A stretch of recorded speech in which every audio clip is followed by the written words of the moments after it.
Saya membaca laporan BRIN lengkap. Saya membaca laporan BMKG lengkap di laporan website mereka.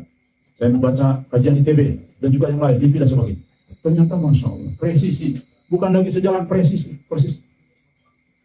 Dan perlu tahu, wahai pemerintah, Republik Indonesia juga yang lainnya, banyak mimpi yang jauh sudah dahulu sebelum laporan BMKG. Artinya mimpi duluan diinformasikan oleh Allah dan diperjelas laporan BMKG. Banyak peristiwa mimpi yang disampaikan tentang akan adanya musibah-musibah besar di Indonesia jauh sebelum laporan BMKG terjadi.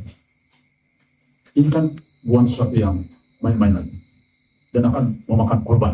Analisa dari itu semua akan memakan korban, bisa sampai 1 juta orang di Indonesia. 1 juta orang, analisa ilmiahnya saya baca ya. Ini bukan angka yang kecil, karena memang 13 megatrust, lalu kemudian 120 gunung aktif, dan kemudian sesar, ya. Itu merupakan satu kepungan akan turunnya azab dari Allah. Maka wajar angka 7 juta itu menurut saya relatif, saya juga agak ragu, tapi tidak apa-apa. Ini kita ambil dari data ilmiah yang kita temukan. Bahkan saya perkirakan bisa lebih 2 kali lipat dari itu. Karena kadang-kadang perkiraan manusia sering meleset. Baik, rekan sekalian. Di dalam sejarah kenabian atau perjalanan umat, Allah tidak membiarkan kebatilan menang tanpa peringatan. Ini sunnah ya. Artinya ketetapan Allah yang tidak bisa dirubah dari sejak manusia lahir sampai hari ini. Tidak akan pernah membiarkan kebatilan menang tanpa peringatan. Jadi kalau mau ada kemenangan, pasti mau peringatan dulu. Tidak ada ujung-ujung langsung menang. Salah satu bentuk peringatan adalah mubasyirat, baik yang diterima oleh Nabi maupun orang-orang soleh dan umat akhir zaman. Dan ini sunnatullah. Mubasyirat itu sejak Nabi Adam sampai dengan Nabi Muhammad penutup banyak mimpi. Itu sunnatullah sebagai petunjuk. Di mana jelas sekali mengisyaratkan bahwa Indonesia akan mengalami fase besar bencana, kehancuran sistem dan peralihan kekuasaan. Itu pesannya ya. Jadi ingat, bencana besar, berantai, dan itu bisa jadi secara ilmiah ya nih. Hitungan lembaga ilmiah bisa jadi dari 1 sampai 3 tahun terjadi. Gunung, kemudian tsunami, kemudian sesar, ya, kemudian yang lain bersatu, banjir. Bisa jadi pada bendungan yang sekarang dibangun puluhan jebol. Kenapa? Karena gempa. Sekuat apapun bendungan ini, kemudian ada guncangan sampai 9 di atas, itu bisa retak. Dia ada akibatnya. Mungkin kesapu. Satu desa, satu kecamatan mungkin kesapu sama banjir bandang ya. Akibat itulah, maka saya agak ragu, karena ini tidak diperhitungkan oleh lembaga-lembaga Indonesia. Misalkan, mereka hanya menghitung kemungkinan korban dari tsunami. Mereka hanya menghitung kemungkinan gunung meletus, korban berapa. Ada itu di laporan-laporan. Tapi mereka tidak pernah menghitung akibat dari megatrust yang guncangannya katakanlah 8,6. Saya punya analisa lain, bisa jadi bendungan yang banyak di Indonesia yang dibangun era Pak Jokowi itu mungkin beberapa bisa retak, jebol, dan guncangan yang begitu besar. Dan ini belum dihitung ya, oleh mereka saya lihat. Maka saya memperkirakan di atas bisa jadi 10 juta ya kematian. Mimpi ini sangat relevan dan penuh simbol mengenai kehancuran yang ada di berbagai wilayah Indonesia. Jadi jangan main-main, karena saya melihat simbolnya sangat baik, presisinya tinggi dan mendalam. Rekan sekalian, saya ingin mengutip satu mimpi dan resume mimpi-mimpi yang lain, dan kita akan gabungkan menjadi sebuah pendapat ilahi melalui mubasyirat.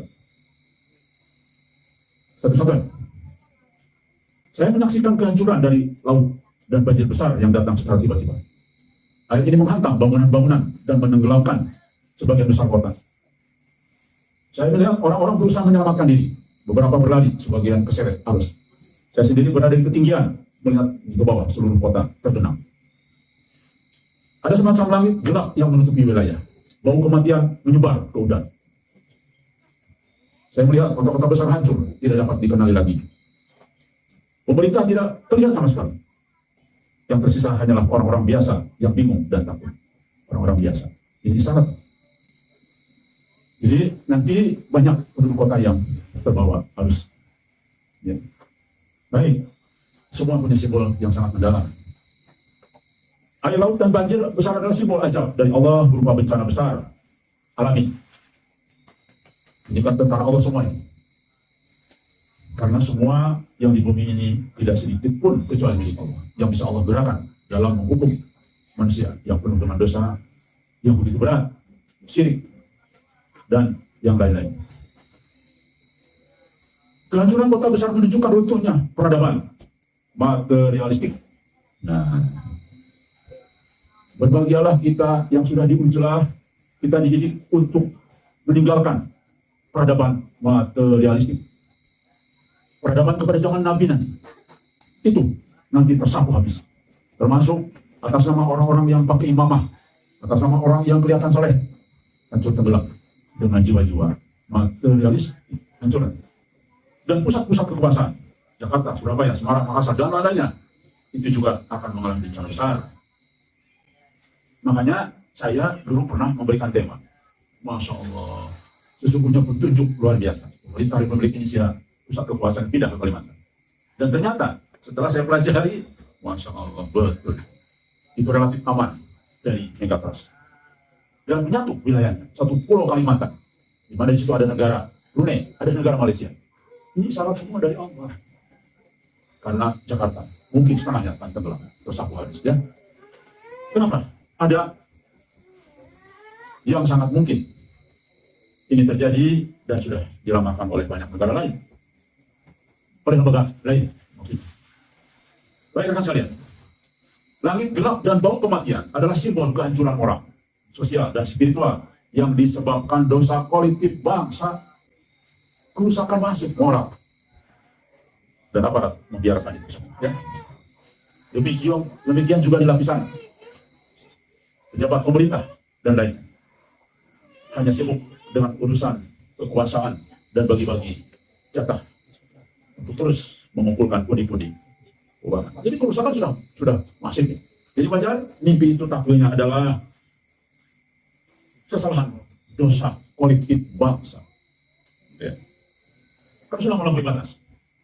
Lihat di sosial media, ya sudah download terus, Mas Tulian. Begitu bebas vulgar mengajarkan homo banyak. Pasangan homo berciuman nikah, terus kalau udah marah sekali.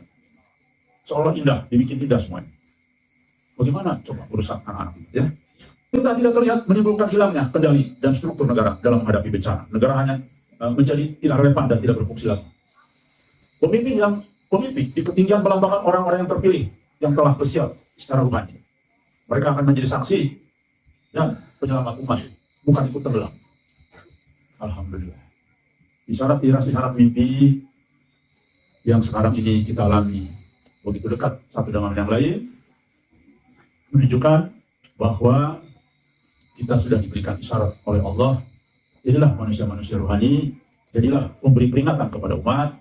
Maka dari itulah Majelis Gajah ke atas kita akan memberikan satu tulisan yang terbaik semampu kita dengan cara maksimal.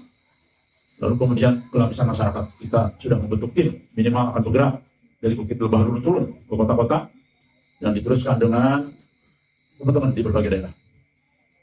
Itu karena petunjuknya kita memang harus mulai menyuarakan, walaupun dalam keadaan sulit apa. Semua ini perjalanannya penuh dengan harus biaya tinggi, harus dengan pengorbanan tidak mudah, tapi kita akan jalan. Ya.